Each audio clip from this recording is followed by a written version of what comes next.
Assalamualaikum warahmatullahi wabarakatuh. Saya Istiana dari program studi manajemen akan membahas sedikit mengenai bab toharoh. Dalam Islam, menyucikan lahiriah ini dikenal dengan toharoh. Toharoh adalah kegiatan bersuci yang harus dilakukan oleh setiap umat Islam saat melakukan hal-hal tertentu seperti sama halnya dengan melaksanakan sholat dan tawaf. Hukum toharoh itu sendiri wajib dan telah disampaikan oleh Allah melalui firman-Nya dalam Quran Surah Al-Ma'idah ayat 6, Al-Mudaththir ayat 4, dan Al-Baqarah ayat 222. Dalam Islam, air adalah benda yang amat penting untuk bersuci, baik dari hadas maupun najis. Namun, tak semua air bisa digunakan untuk menyucikan diri. Dalam mazhab Imam Syafi'i, para ulama membagi air menjadi 4 kategori.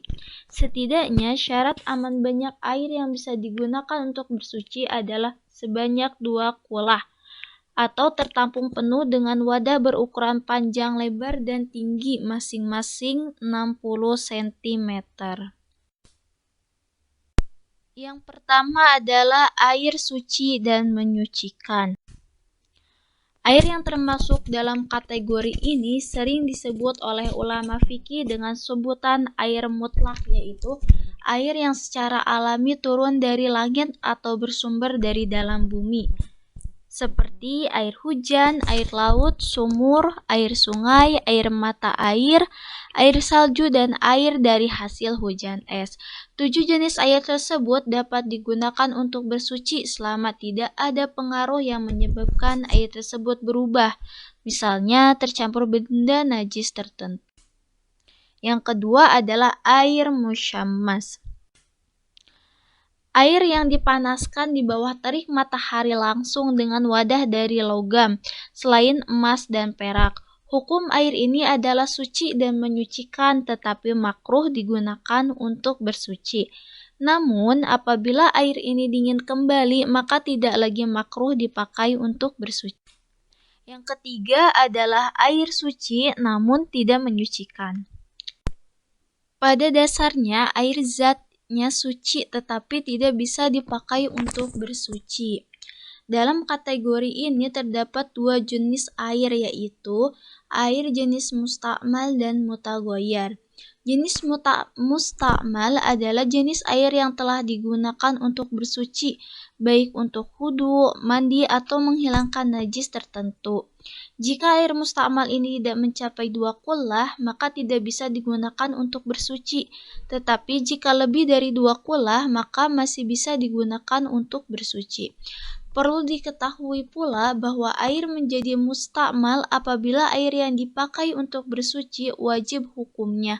Sebagai contoh, air yang dipakai untuk basuhan pertama pada anggota badan ketika berwudu menjadi mustakmal karena basuhan pertama hukumnya wajib. Sedangkan air yang dipakai untuk basuhan kedua dan ketiga tidak menjadi mustakmal sebab basuhan kedua dan ketiga hukumnya sunnah.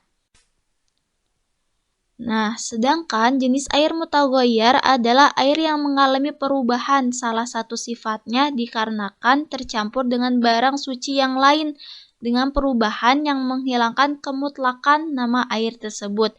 Sebagai contoh, air teh, air kopi, air sirup, dan lainnya.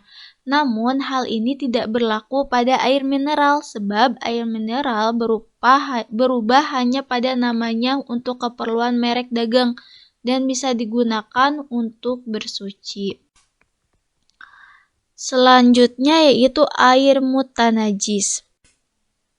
Air mutanajis adalah air yang kurang dari 2 kullah dan terkena benda-benda najis sehingga karena hal tersebut berubahlah zat, warna, rasa, dan baunya. Air jenis ini secara otomatis tidak bisa digunakan untuk bersuci. Wallahu a'lam.